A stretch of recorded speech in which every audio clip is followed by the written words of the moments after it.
hadis 49.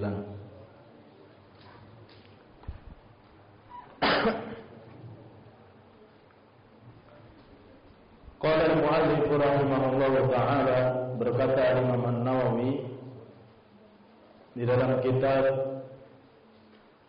Riyadhus Shalihin, wa an Mu'adz bin Anas radhiyallahu anhu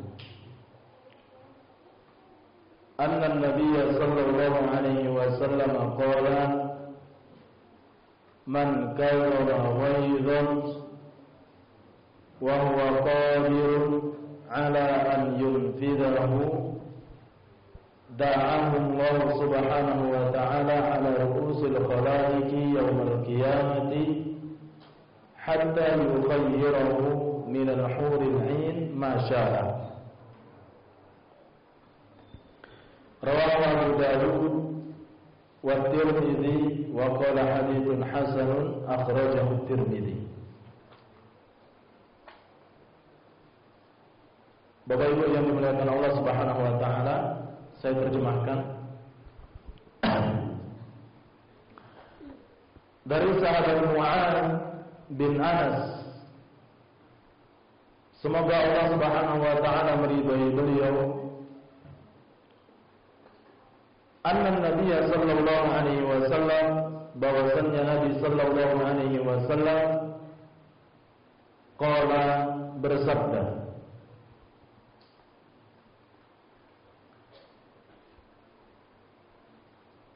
Al-Imam An-Nawawi menyampaikan sabda beliau ini kepada kita, sabda Nabi sallallahu alaihi wasallam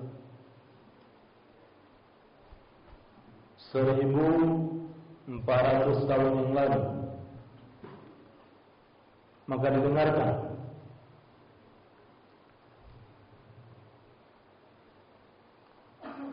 Apa yang disabdakan oleh Nabi sallallahu alaihi wasallam? Beliau mengatakan, man kana marghayran, siapa yang mampu menahan amarahnya, wa huwa qadirun ala an yunfidahu, sedangkan dia mampu untuk melampiaskannya, mampu untuk membalas,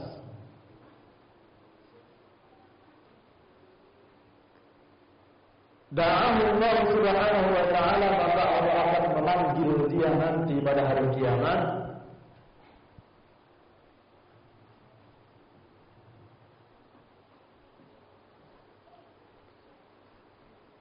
ala ru'usil khalaiq, di depan seluruh manusia,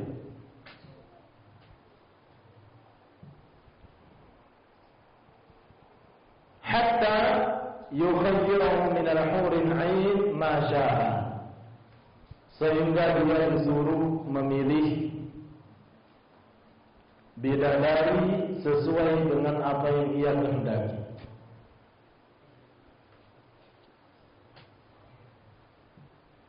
Baik, ahibati fillah, masyaallah.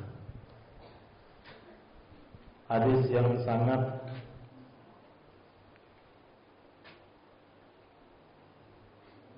syarat akan faedah, syarat akan makna. Pekan yang lalu kita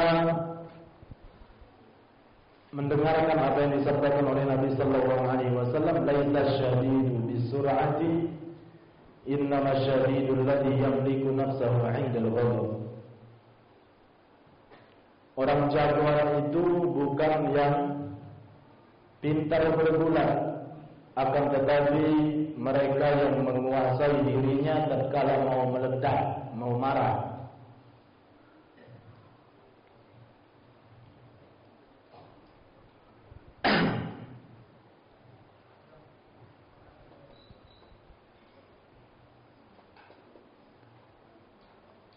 Dan pada malam hari ini kembali kita lagi diingatkan oleh Imam An-Nawawi di dalam sabda Nabi sallallahu alaihi wasallam bahwa Nabi sallallahu alaihi wasallam mentarbih, memberikan peringatan kepada kita apa Bapak Ibu sekalian? Bahwa siapa yang mampu mengkawal ghaidhan, kata Syekh Shalih Al-Utsaimin, ghaidhan di sini adalah marah besar. Kenapa? Karena Nabi Sallallahu Alaihi Wasallam di situ melanjutkan sabdanya.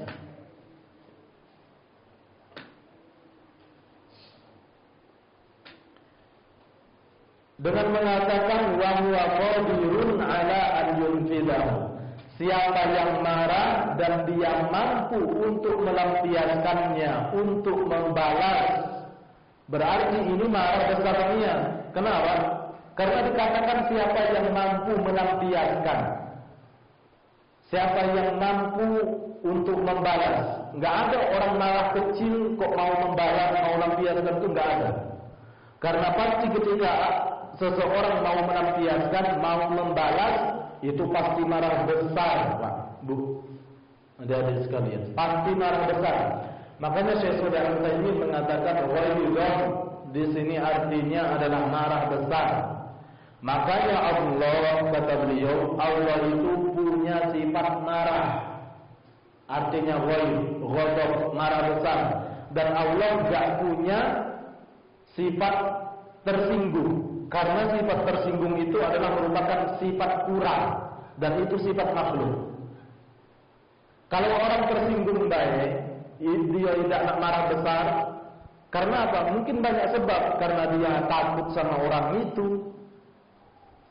Nah, ini maksudnya ketidakmampuan untuk melampiaskan itu adalah sifat kurang, dan ini adalah sifat makhluk.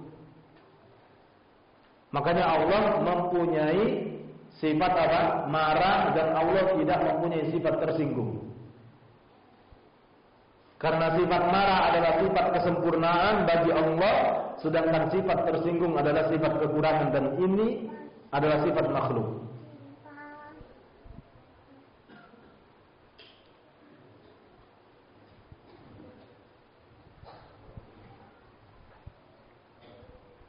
Ya, jadi caknya ketagihan masuk YouTube. Lah berapa episode dia ini masuk YouTube, Fahadnya.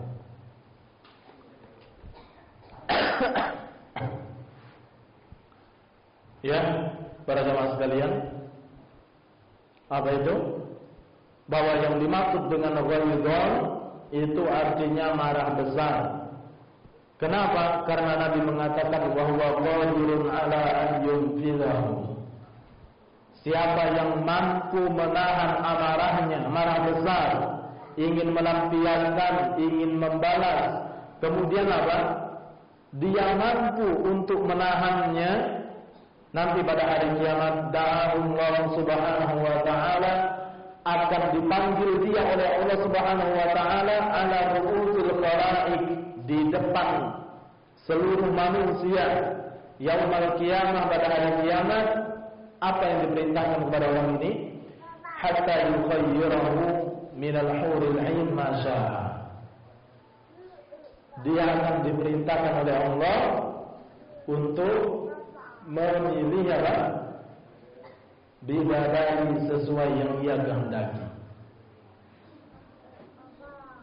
Masya Allah. Nah, ini bisa dipraktekkan bagi bapak-bapak. Kalau marah sama bininya, tahan. Nanti orang rumah kita bertanya, kok kamu tidak pernah sih marah, padahal sudah tak pancing-pancing. Iya, soalnya kamu bakal tergantikan nanti. Kamu bakal tergantikan di akhirat, yaitu apa? Kalau mampu menahan amarah, Allah akan persilahkan abang nanti untuk memilih bidadari. Yang ada apa? Semakin marah, makin ribut. Nah, pelajarannya apa Bapak Ibu sekalian? Inilah agama kita. Inilah agama kita. Perkara kita menahan amarah saja, jaminannya itu enggak main-main. Dalam hadis yang lain, la taghdab walakal jannah. Enggak usah marah, maka bagimu surga. Sekarang ada orang yang mampu melampiaskan amarahnya, kemudian dia menahan amarah tersebut, maka nanti di akhirat Allah akan suruh dia untuk memilih bidadari sesuai yang ia kehendaki. Baik, pelajaran berikutnya, Pak. Pelajaran berikutnya adalah marah ketika kita mampu melampiaskan itu berat. Beda dengan orang yang marah dan dia mungkin memaafkan gara-gara ketidakmampuan dia. Contoh, ada orang minta maaf kepada kita, kita terpaksa memaafkan. Kenapa? Karena orang yang minta maaf ini punya kuasa. Ada atasan kita marah kepada kita, kemudian dia minta maaf. Ya mungkin kita terpaksa memaafkan karena apa? Amanah tidak maaf ke dia, dipecat. Selesai. Setidaknya gaji dipotong 3 bulan misal. Maka Bapak Ibu sekalian, ini memaafkan yang kata para ulama, memaafkan yang terpaksa. Ingin melampiaskan, sebenarnya mau membalas, tapi dia kemudian memaafkan, gak jadi melampiaskan. Karena apa? Karena orang yang akan dia lampiaskan tersebut punya kuasa atas dirinya, maka tidak termasuk di dalam hadis ini. Yang termasuk di dalam hadis ini adalah seseorang yang mampu dia melampiaskan.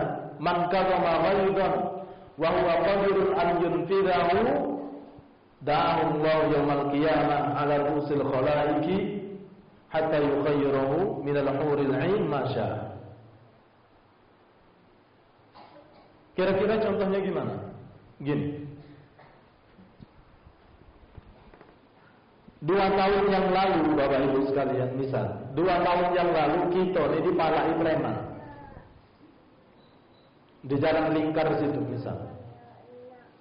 Dipalai preman, kemudian kita ingat betul nomor kendaraan preman itu, radio, tahu, benar-benar tahu siapa ini wong. Kemudian ternyata tadi sore nelpon orang rumahnya atau kerabatnya, nelpon kita. Dan dia tahu nomor kita, wallahu alam. Ini permisalan saja. Kemudian, assalamualaikum, waalaikumsalam warahmatullahi wabarakatuh. Ini benar Bapak Fulan? Benar. Ini siapa? Kamu ingat nggak dulu 2 tahun, tepat 2 tahun yang lalu kamu dipalakin sama preman di Jalan Lingkar? Iya betul. Sampai sekarang demi Allah saya nggak pernah lupa ini. Kemudian kerabatnya tadi bilang, ketahuilah Pak, sekarang yang malakin bapak itu lagi terbaring di pembaringan sakaratul maut. Lagi terbaring di pembaringan sakaratul maut, dan dia mau bapak untuk datang ke rumah sakit sekarang agar bapak bisa memaafkan dia. Sekarang Bapak Ibu, sekarang Bapak Ibu, kita mampu enggak untuk melampiaskan itu? Mampu enggak? Hak kita enggak? Kemudian kita mengatakan mohon maaf, saya dan dia nanti akan sama-sama bertemu di hadapan Allah. Bisa bilang kayak gitu Bapak Ibu? Bisa. Demi Allah, saya tidak akan memaafkan dia. Sekarang saya tanya Bapak Ibu, boleh enggak itu di dalam agama kita? Boleh enggak?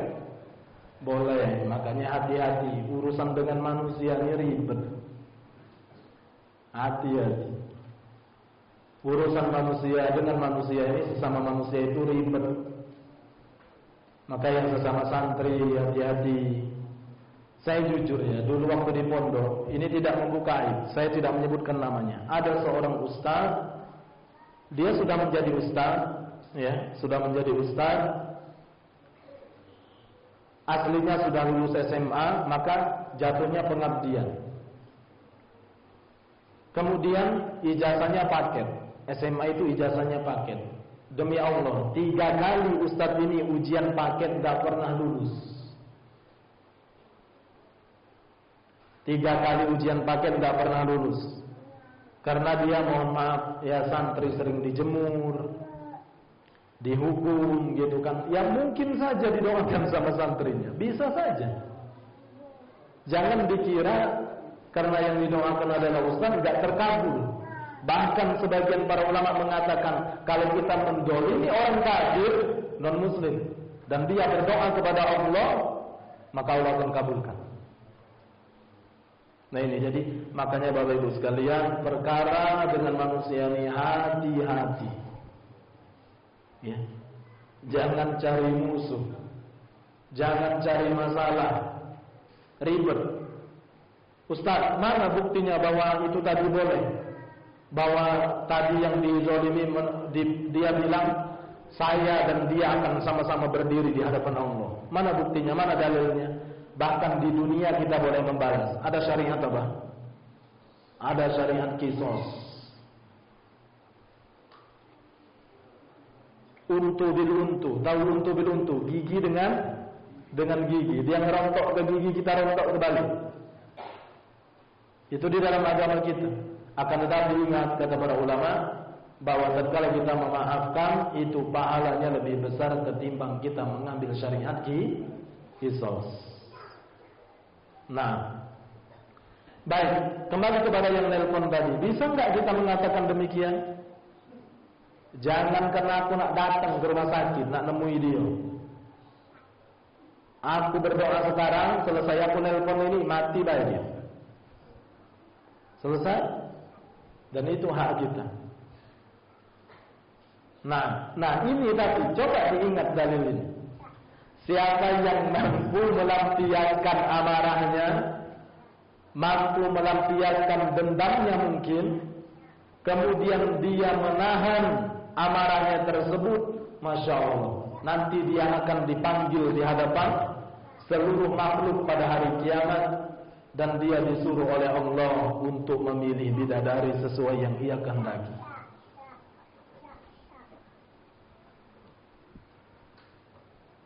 Saya pernah bahas hadis ini ya di TSN, anak-anak SMA ini, karena sudah dewasa.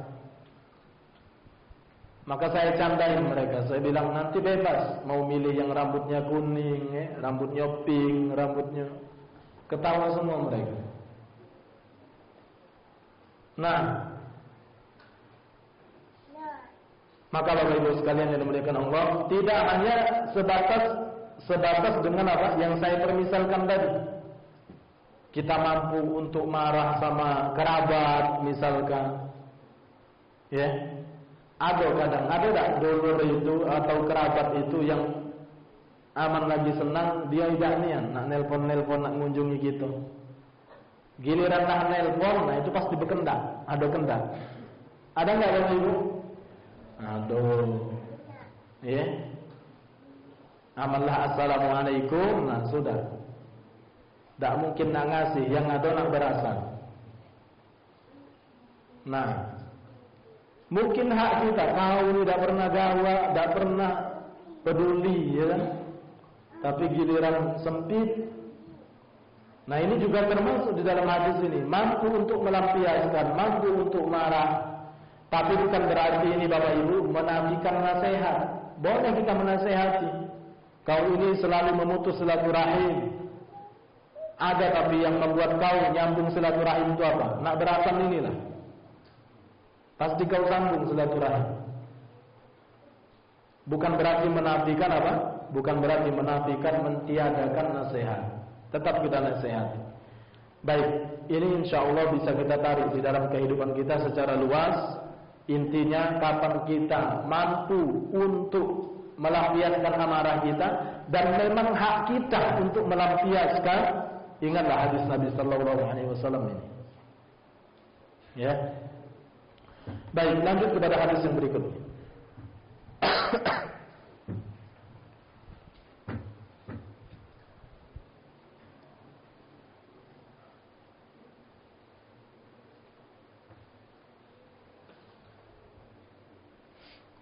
Wa an Abi Hurairah radhiyallahu anhu anna rajulan qala lin Nabi sallallahu alaihi wasallam, dari sahabat Abu Hurairah bahwasanya ada seorang lelaki yang dia berkata kepada Nabi sallallahu alaihi wasallam, "Ausini, nasihati aku wahai Rasul."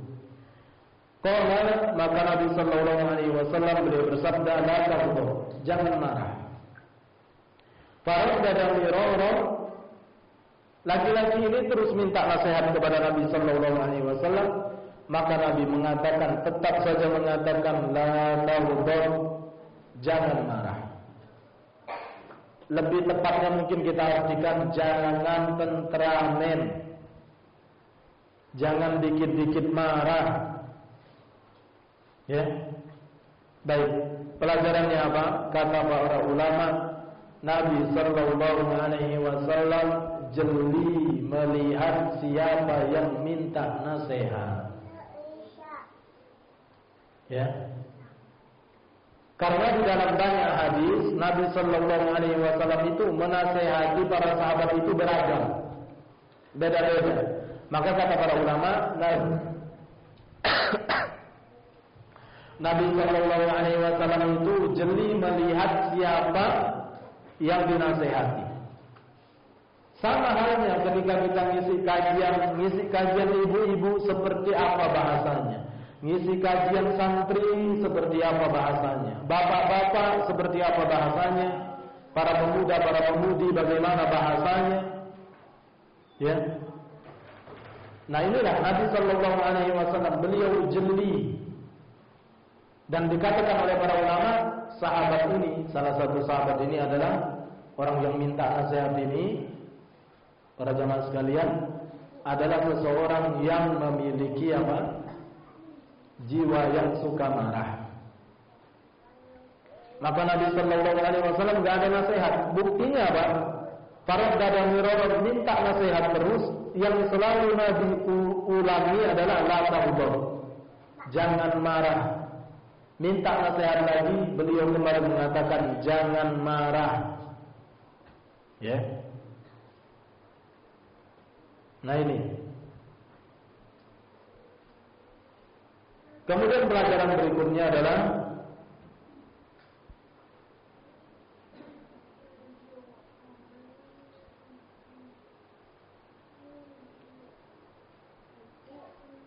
sunnah menasehati seseorang walaupun dia tidak meminta nasihat.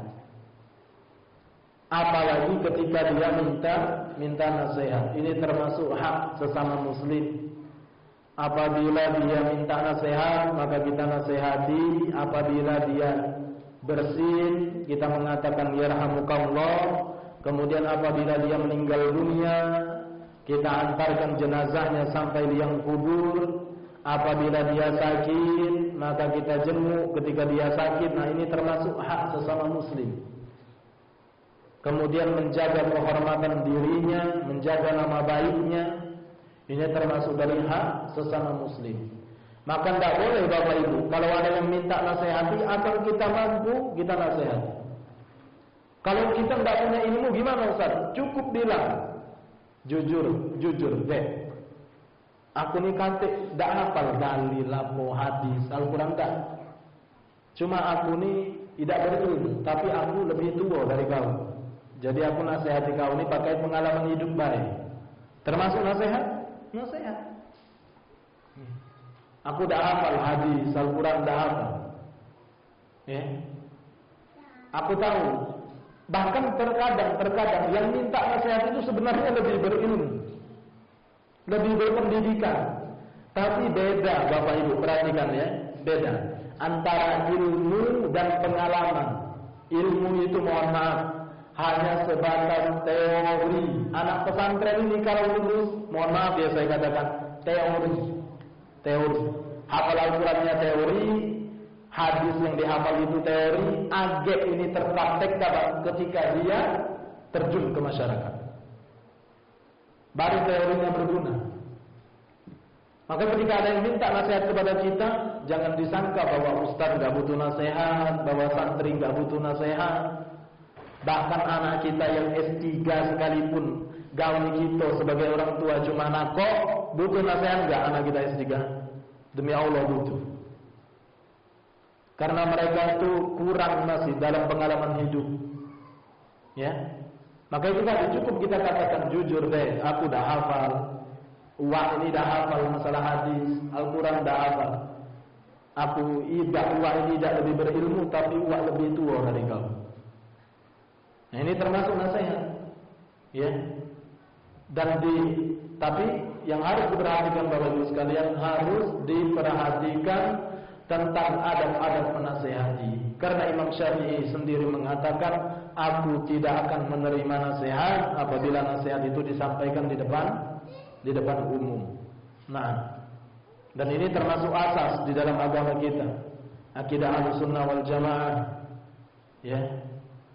Bahwa kita tatkala mau menasihati orang lain, usahakan 4 mata, apalagi itu adalah pemimpin kaum muslimin. Nah,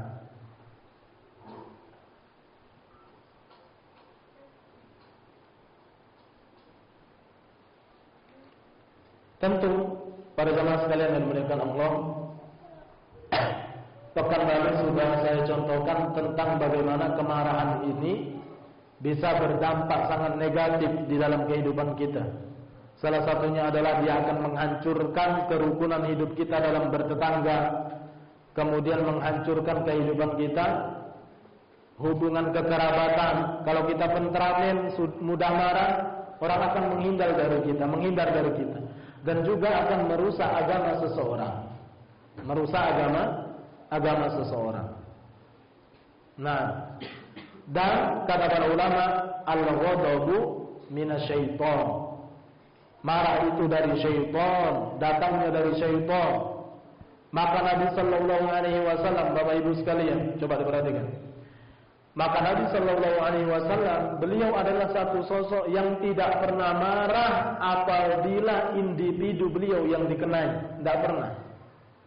Coba lihat sejarah bagaimana Nabi sallallahu alaihi wasallam dikatakan penyihir, dikatakan majnun, orang gila. Ada enggak antum dan antuna ibu-ibu sekalian mendapati hadis yang mengatakan bahwa Nabi mencak-mencak gara-gara dikatai itu?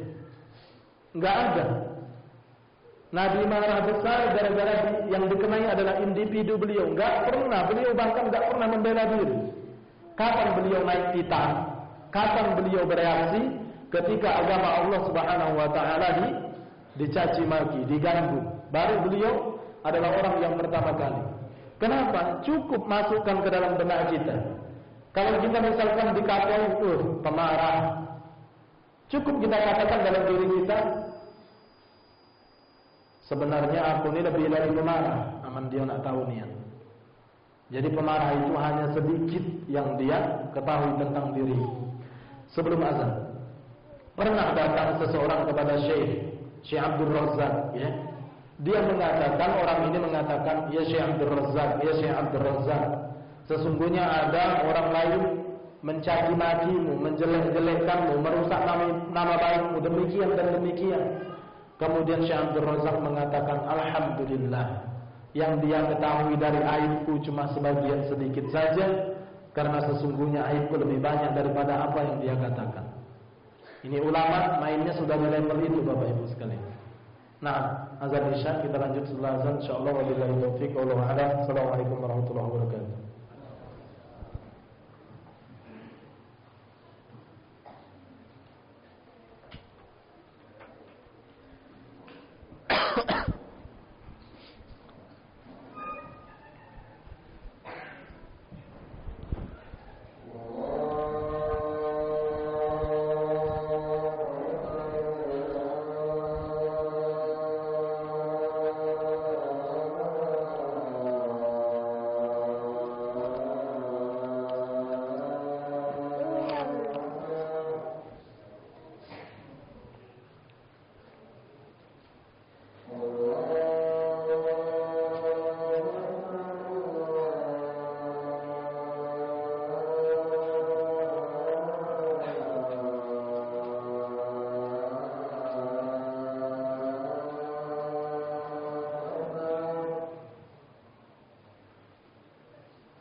Gary lah mama.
Baik.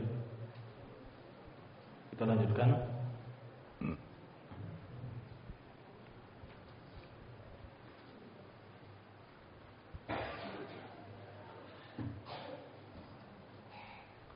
Maka Bapak Ibu yang dimuliakan Allah Subhanahu wa taala,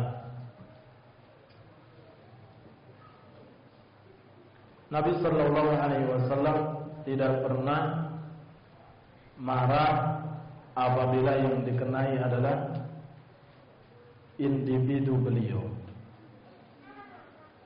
Yang dikenai adalah beliau sendiri. Bahkan kita semua tahu ada ujian yang begitu berat menimpa Nabi sallallahu alaihi wasallam. Di antara ujian tersebut adalah Aisyah radhiyallahu taala anha, beliau pernah dituduh berzina. Bayangkan, satu kota Madinah itu tersebar bahwa Nabi sallallahu alaihi wasallam istri beliau ini berzina. Ternyata ujian dalam dakwah itu sampai mengenai keluarga beliau. Dan Nabi sallallahu alaihi wasallam tidak bisa menyangkal karena enggak tahu hal yang ghaib. Enggak tahu hal yang ghaib Nabi sallallahu alaihi wasallam. Sampai akhirnya Allah membela kehormatan Aisyah.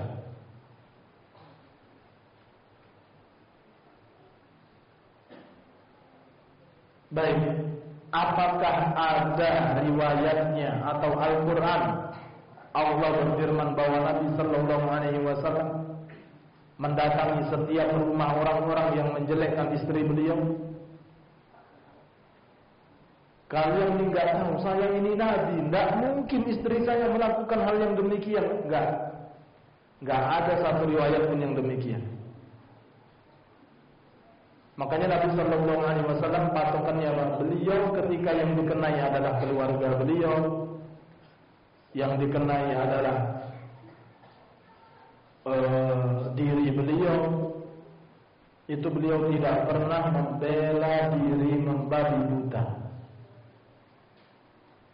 Sedangkan kita ma'asyiral muslimin, para jemaah sekalian,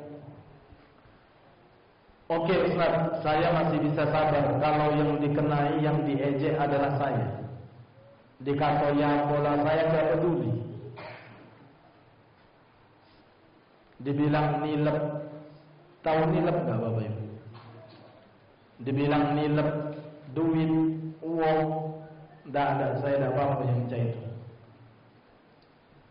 Saya sudah biasa difitnah, digunjing segala macam. Tapi saya paling tidak tahan kalau yang difitnah itu adalah istri dan anak saya. Nah itu kan level kita di situ. Ada juga yang mengatakan enggak apa-apa Ustaz. orang memfitnah istri anak saya nggak apa-apa. Tapi saya paling nggak tahan kalau ada yang memfitnah, menggunjing, mencaci maki emak aku. Tapi Nabi Sallallahu Alaihi Wasallam pokoknya patokannya itu kalau agama Allah dicaci maki, beliau marah. Jadi memang marahnya itu karena Allah Subhanahu Wa Taala. Wa innaka la'ala khuluqin 'azim. Wa Muhammad, sesungguhnya engkau berada di puncaknya akhlak yang mulia, yang tertinggi.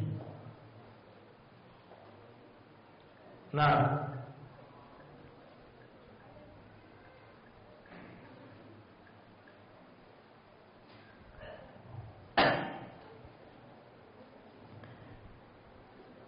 baik, kita mencoba menjawab beberapa pertanyaan. Sebenarnya masih mau membahas satu hadis lagi, tapi insyaallah kita lanjutkan pekan depan insyaallah. Masih dari sahabat Abu Hurairah bahwa Nabi Sallallahu Alaihi Wasallam beliau bersabda, "Ma yazalul bala bil mu'min wal mu'minati fi nafsihi wa waladihi wa malihi hatta yalqallahu ta'ala wa ma alaihi khatiyah." Ma yazalul bala, bala itu akan terus-menerus menimpa. Siapa yang ditimpa? Bil mu'min, orang yang beriman dari laki-laki, wal mu'minati, dan orang yang beriman dari kalangan wanita. Apa yang diuji? Fi nafsihi, raganya, jiwanya, pening kepala, ya dah, kesedihan, kegalauan, kehampaan, kekhawatiran. Ini bala yang menimpa jiwa seorang. Siapa yang diuji? Siapa kata Nabi?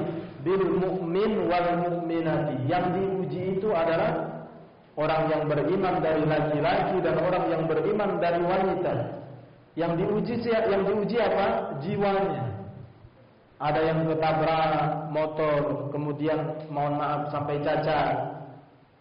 Jasadnya kepotong, misalkan kakinya kemana-mana harus pakai tongkat. Ada yang retak tulang punggungnya sehingga dia nggak sempurna lagi ketika berdiri, dan banyak lagi.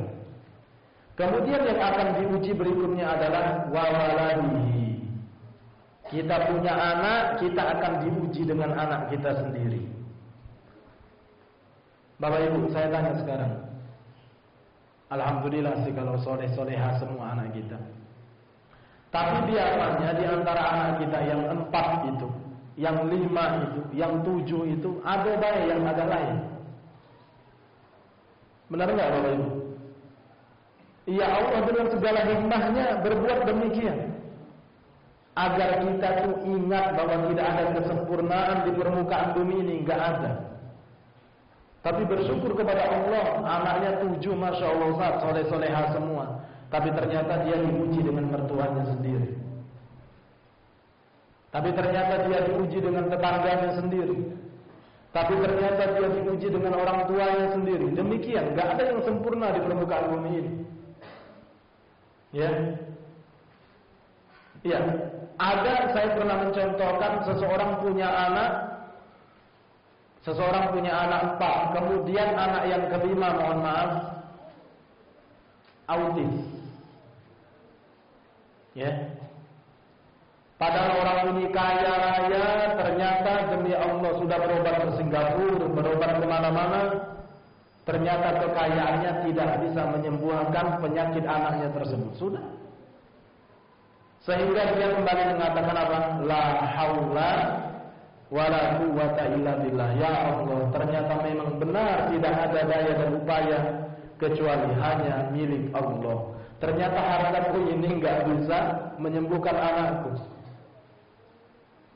Sama, ada orang yang Masya Allah di rumah sakit, ternyata ketika ditanya, apa penyakitnya Pak? Penyakit aku nih, saya lah 2 minggu ini dah pacak buang angin. Padahal kita kenal itu bapak orang kaya raya, ternyata kekayaannya dah pacak membuat dia pacak buang angin. Ini real kehidupan Bapak Ibu sekalian. Itulah, tidak boleh kita ini sombong, tidak boleh. Ya, memang benar kalimat yang sangat agung itu. La haula wala quwwata illa billah. Tatkala azan berkumandang, semua kita mengucapkan apa yang diucapkan oleh muazzin, kecuali hayya 'alal shalah, hayya 'alal falah. Kata muazzin hayya 'alal shalah, kita mengatakan la haula wala quwwata illa billah. Kata muazzin, ayo menuju kepada salat, ayo kita mengerjakan salat. Kemudian kita mengatakan tidak ada daya dan upaya kecuali milik Allah. Maksudnya kita tidak bakal pancak ngegas motor ke masjid kalau tidak dengan izin Allah. Ada enggak Bapak Ibu orang yang dekat rumahnya dengan masjid cuma 2 langkah mungkin atau 10 langkah dari pertama masjid itu didirikan, dia cuma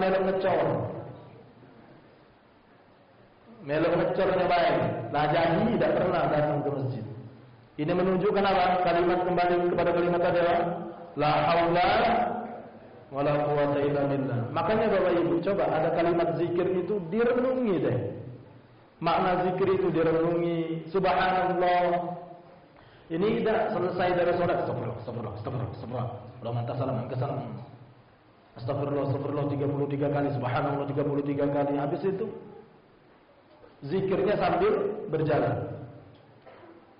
Tidak kata kita renungi. Nah, kemudian yang akan diuji berikutnya adalah wamali. Harta seseorang akan diuji, menjadi ujian bagi dia. Apa fungsi ujian itu? Perhatikan. Ini klimaksnya, ini endingnya. Apa kata Nabi Sallallahu Alaihi Wasallam? Fungsi ujian pada diri seseorang, pada anaknya, pada bininya, pada hartanya, fungsinya adalah hatta yalqallah wa ma alaihi khotiyah. Sampai nanti dia jumpa dengan Allah, dia tanpa membawa sedikit pun dosa kepada Allah. Berarti fungsi dari ujian itu menolpersenkan dosa. Tapi itu tadi saya sering katakan apa? Yang jadi malah, yang jadi lalak itu, aman bahasa gitu. Apa? Kita nila diuji, tidak sabar. Jadi sedihnya dapat, nelongsonya dapat, dosanya juga dapat. Maka tidak ada pilihan selain apa? Bersabar. Saya boleh buka sedikit enggak? Saya di inbox sama ini sebagai pelajaran ya. Di inbox sama petinggi di rumah sakit Bunda.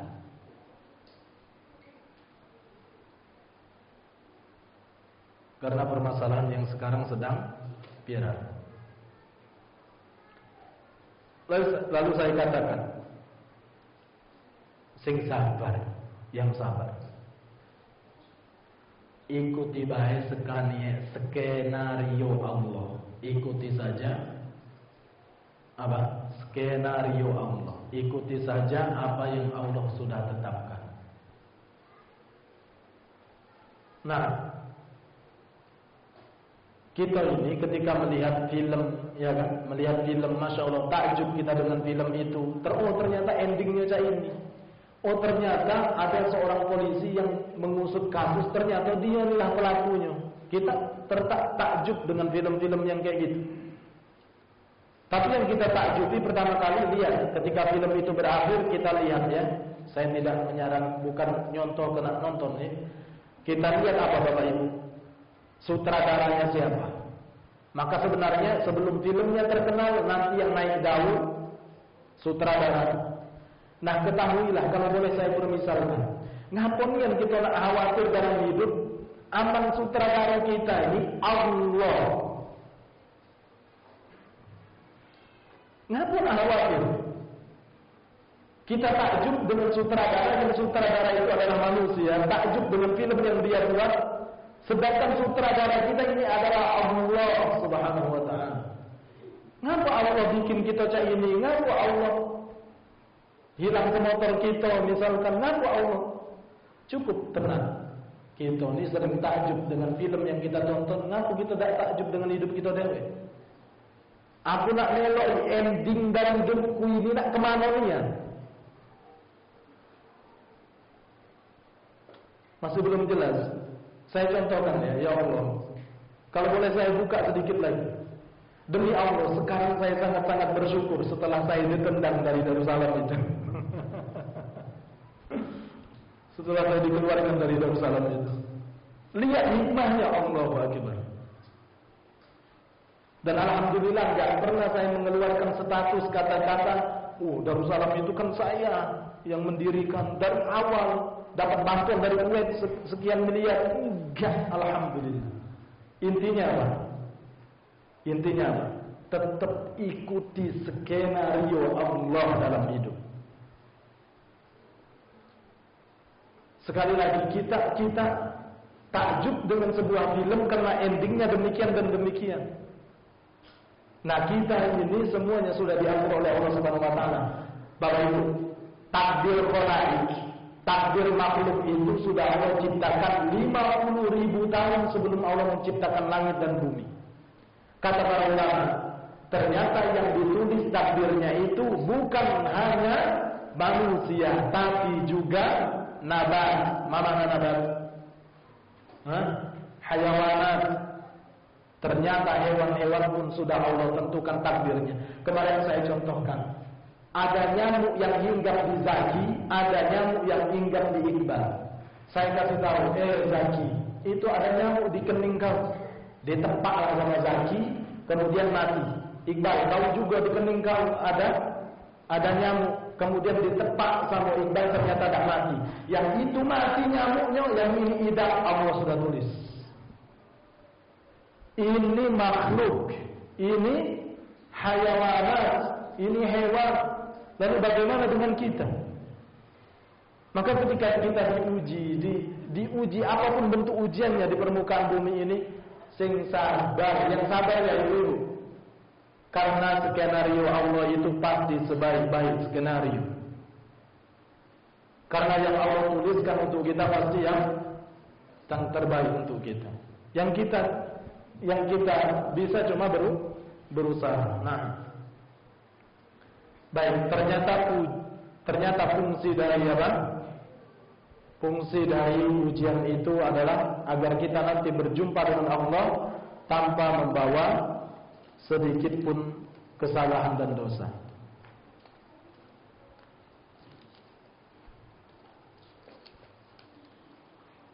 Assalamualaikum Ustaz, mau bertanya apa hukumnya meminum kencing onta? Boleh, kalau untuk obat, boleh.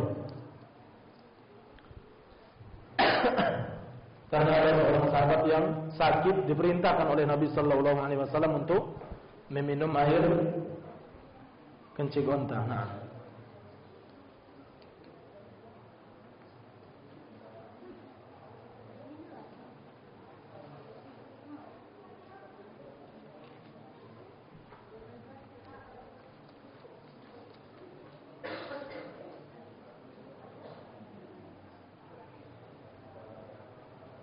Assalamualaikum Ustaz, mau bertanya di luar tema, apakah boleh menulis singkat SWT? Maksudnya adalah Allah Subhanahu wa taala. Enggak berat menulis Subhanahu wa taala, enggak berat.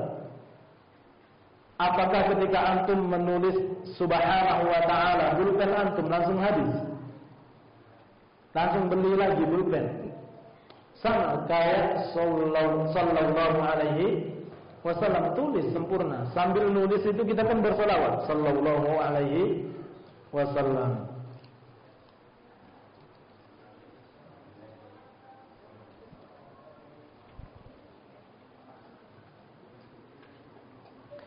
Assalamualaikum Ustaz, bagaimana jika wanita menahan amarah? Apakah dia mendapatkan bidadara? Bapak Ibu, Allah tidak menyebutkan bahwa wanita itu akan mendapatkan bidadara. Akan tetapi lebih dari itu, bahwa wanita yang soleha nanti justru akan menjadi pemimpin wanita di surga. Bahkan mereka akan di atasnya para bidadari itu, asal soleha. Itu sebagian jawaban para ulama. Kenapa Allah tidak menyebutkan apa? Bidadara sebagai ganjaran bagi para wanita. Kemudian yang kedua kata para ulama, wanita ini identik dengan rasa malu.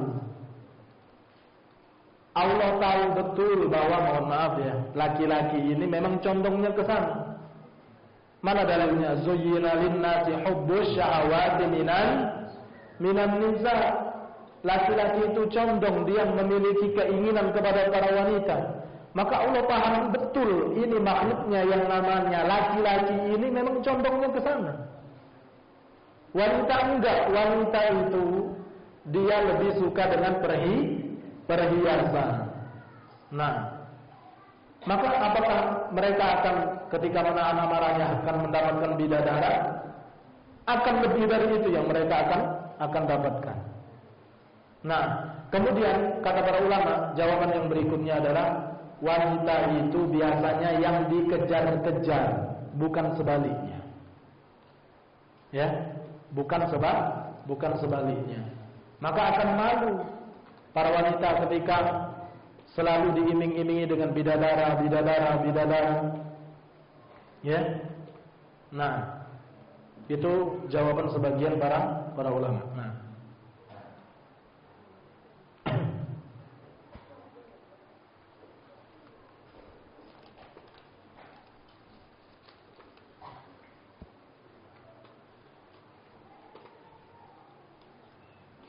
Assalamualaikum Ustaz, mau bertanya, berapa nominal bidadari yang akan disuruh milih agen?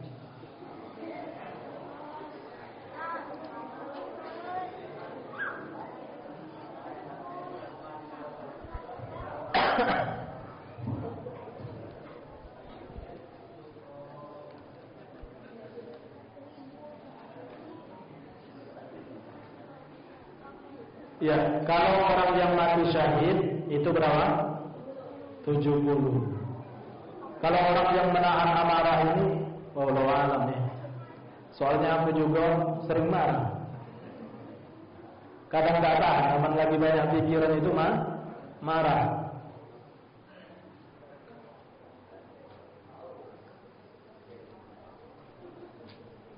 Wallahu alam ya, bisa tanyakan ke Ustaz Abdurrahman ya. Mungkin Ustaz Abdurrahman sudah pengalaman.